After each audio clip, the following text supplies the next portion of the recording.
पहला प्रश्न है विटामिन्स के बारे में कौन सा कथन सही है। 4 ऑप्शन आपको दिए गए हैं। ए ऑप्शन है शरीर को बहुत ज़्यादा मात्रा में विटामिन चाहिए। बी ऑप्शन है शरीर को बहुत कम मात्रा में विटामिन चाहिए। सी ऑप्शन है शरीर को विटामिन की आवश्यकता नहीं होती है। डी ऑप्शन है इनमें से कोई नहीं। इसका जो करेक्ट आंसर होगा वो ऑप्शन बी होगा, शरीर को बहुत कम मात्रा में विटामिन चाहिए। अगला जो प्रश्न है वो है निम्नलिखित में से कौन सा विटामिन जल में घुलनशील है। Vitamin A, vitamin D, vitamin C या फिर विटामिन के। इसका जो करेक्ट आंसर होगा वो ऑप्शन सी होगा, विटामिन सी। इसके अलावा अगर हम बात करें तो विटामिन हमारे शरीर में 2 प्रकार से घुलते हैं। एक जो जल में घुलनशील होते हैं और दूसरे जो वसा में घुलनशील होते हैं। जल में जो घुलनशील है वो विटामिन बी व सी है। इसके अलावा वसा में जो घुलनशील है वो विटामिन के, विटामिन ई, विटामिन डी और विटामिन ए है। अगला जो प्रश्न है वो है शरीर में किस प्रकार के विटामिन को संग्रहित किया जा सकता है। पानी में घुलनशील विटामिन को, वसा में घुलनशील विटामिन को, या दोनों प्रकार के विटामिन को, या इनमें से कोई नहीं। इसका जो करेक्ट आंसर होगा वो ऑप्शन बी होगा, वसा में घुलनशील विटामिन को।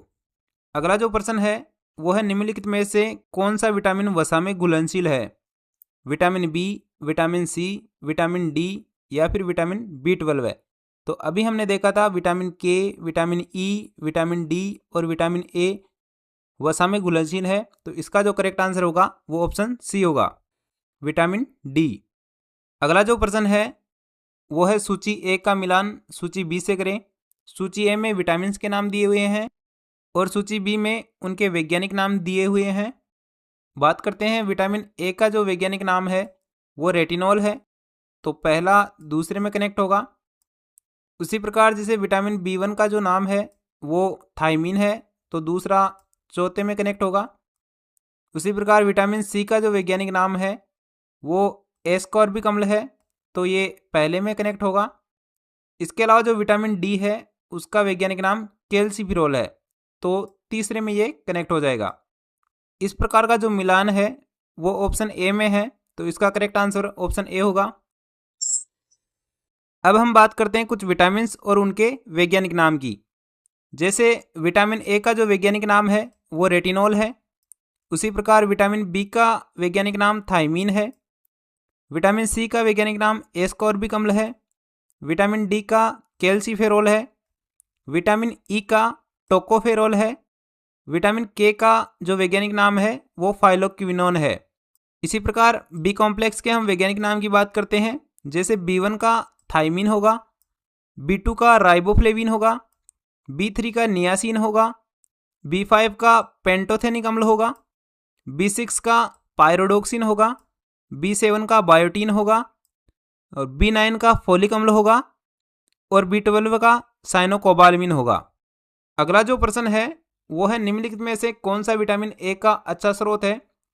ऑप्शन ए है गोभी, ऑप्शन बी है गाजर, ऑप्शन सी है आलू, ऑप्शन डी है स्ट्रॉबेरी। तो इसका करेक्ट आंसर ऑप्शन बी होगा, गाजर। अगला जो प्रश्न है वो है सामान्य जुकाम के इलाज के लिए किस विटामिन का उपयोग किया जाता है। ऑप्शन ए है विटामिन डी, ऑप्शन बी है विटामिन ए, ऑप्शन सी है विटामिन सी और ऑप्शन डी है विटामिन बी। इसका जो करेक्ट आंसर होगा वो ऑप्शन सी होगा, विटामिन सी। अगला जो प्रश्न है वो है कौन सा विटामिन शरीर में कैल्शियम के अवशोषण को बढ़ाता है। ऑप्शन ए है विटामिन ए, ऑप्शन बी है विटामिन डी, ऑप्शन सी है विटामिन बी, ऑप्शन डी है विटामिन बी6। इसका जो करेक्ट आंसर होगा वो ऑप्शन बी होगा, विटामिन डी। अगला जो प्रश्न है वो है मछली के लीवर ऑयल में डैश प्रचुर मात्रा में होता है। Option A vitamin A, option B vitamin E, option C vitamin D और ऑप्शन डी विटामिन ए और विटामिन डी। अगर बात करें कि मछली में कौन सा विटामिन पाया जाता है तो इसका करेक्ट आंसर विटामिन ए होता है। लेकिन मछली के लीवर ऑयल में बात करें तो विटामिन ए और विटामिन डी दोनों विटामिन पाए जाते हैं, तो इसका करेक्ट आंसर होगा ऑप्शन डी, विटामिन ए और विटामिन डी। अगला जो प्रश्न है वो है कौन से विटामिन को सौंदर्य का विटामिन कहा जाता है। Vitamin E, vitamin B, vitamin D या फिर विटामिन के। इसका जो करेक्ट आंसर होगा वो ऑप्शन ए होगा, विटामिन ई। अगला जो प्रश्न है वो है विटामिन के प्राकृतिक रूप से डैश में पाए जाने वाले जीवाणुओं द्वारा निर्मित होता है। ऑप्शन है अग्नाशय, गुर्दा, हृदय या फिर आंत। तो इसका करेक्ट आंसर ऑप्शन डी होगा, यानी कि आंत। अगला जो प्रश्न है विटामिन बी2 का वैज्ञानिक नाम क्या है? तो अभी हमने पीछे स्लाइड में देखा था राइबोफ्लेविन, तो ऑप्शन ए इसका करेक्ट आंसर होगा। अगला जो प्रश्न है वो है पेलेग्रा डैश की कमी के कारण होता है। Vitamin B1, vitamin बी2, vitamin B3 या फिर विटामिन बी5। इसका जो करेक्ट आंसर होगा वो ऑप्शन सी होगा, यानी विटामिन बी3। अब बात करते हैं जो पेलेग्रा है उसको 4D डिजीज भी कहते हैं, जिसमें पहले डी का अर्थ होता है डर्माटाइटिस, दूसरे डी का अर्थ है डायरिया और तीसरे डी का है डिमेशिया और जो चौथा डी है उसका अर्थ है डेथ। तो पेलेग्रा को 4D डिजीज के नाम से भी जानते हैं।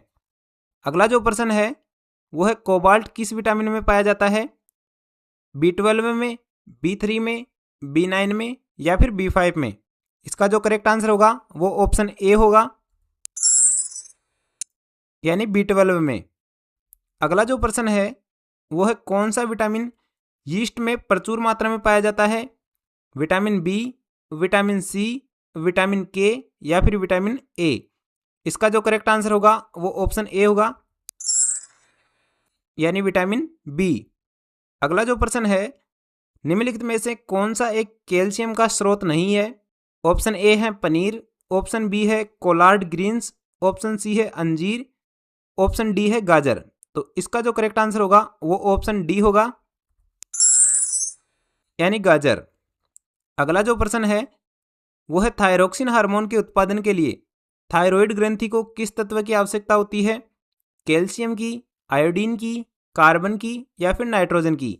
इसका जो करेक्ट आंसर होगा वो ऑप्शन बी होगा, यानी आयोडीन की।